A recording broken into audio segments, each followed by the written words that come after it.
Hi everyone, it's Dave. Hope you're well, and I am filming this from my bed today.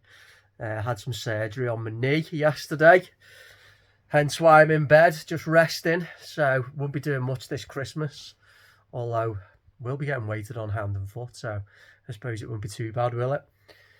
So yeah, Christmas Eve today. Yeah. So the surgery for me was a knee surgery. It was called a microfracture surgery. It's the second time I've had surgery on the right knee. Unfortunately, the consultant said it was worse than he anticipated. There was a 2 centimetre tear in the cartilage, so I've only got a 50-50 chance it's worked this up. But I've got to be positive, haven't I? You know, and hope that if I do the right things and I get a little bit of luck, that it's going to be okay. The knee. So looking after it, do the exercises I've been told, keep the wound clean, and just hope it's going to be okay. I'm actually feeling all right. I'm not on any painkillers at all. Yeah, and that's actually the 7th operation I've had, all as a result of playing football. Dating back to when I was 15, I was just having a kickabout in the park with my friends, and I felt something go in my back, and yeah, eventually got diagnosed with a fractured vertebrae, and that necessitated 2 back operations, quite serious, and then 2 knee operations, 2 hernia operations, hernia re-repair. So it's been a whole litany really, but that's what playing football does to you. But anyway, just wanted to say, because I have been, as you know, highly critical of the NHS in some of these videos, and justifiably so. I've outlined my concerns on numerous occasions, really. Now, the hospital I had this operation in was a private hospital that actually does private work and NHS as well. And the difference is incredible, really, in terms of the organisation, how the process is run, the patient care and advocacy, and the reassurance, and basic kind of like reassurance and compassion that I think is missing largely in the NHS. But in these smaller kind of like cottage hospitals, or hospitals that they do private care, and they're used to working to different protocols and have a different ethos, I'd say less politicised, probably less bureaucratic, all the rest of it. The end result as a patient is so much better.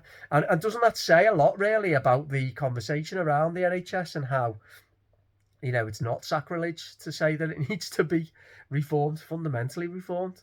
That it quite clearly, there are benefits to privatisation of certain parts of the NHS, or at the very least looking at different funding models, different ways of working, getting away from this conversation around everything to do with central funding and this black and white ways of looking. So looking at the situation, I just wanted to, for a bit of balance really, because as I say, I've been very critical, but the people I met yesterday were very nice, had some good conversations, they looked after me.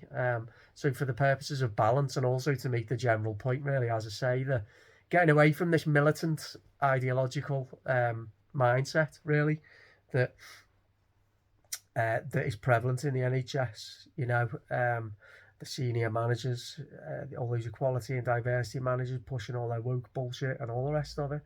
And I've talked about how the NHS has really terribly done some terrible things in the last couple of years, and there's no getting away from that. But as I say, just for a bit of balance, my experience yesterday was very good. So all the people I met yesterday were great. So it's important, the balance is, and honesty, really. It's important to acknowledge that, which is what I'm doing in this video. Anyway, back to Christmas. So I'm not doing much for obvious reasons, apart from probably do a couple more YouTube videos, I guess.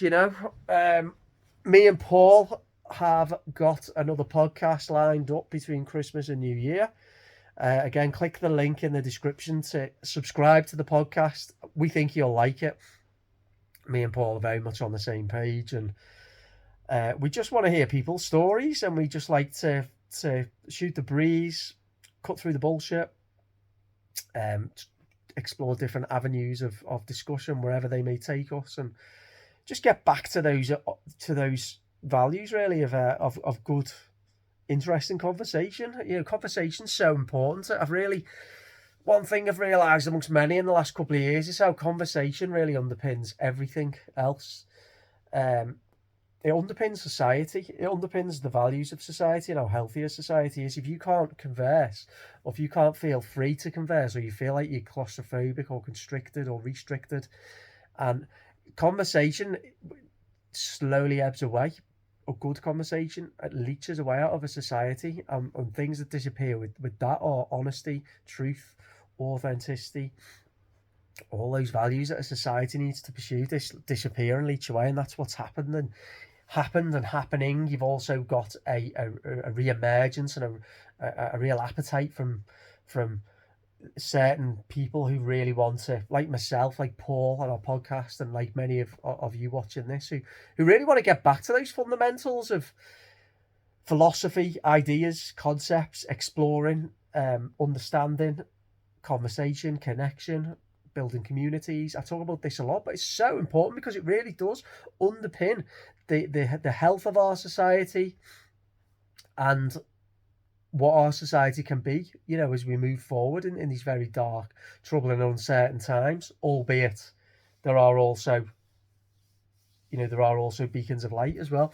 So conversation, I will continue to make that essential tenet of my existence, really.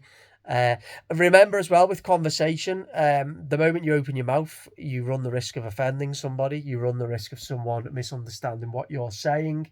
You run the risk of somebody misunderstanding what you're all about. You do also have the right to be angry if you want. You have that right to be angry, particularly with everything that's happened in these last few years and all that assault on all of our lives.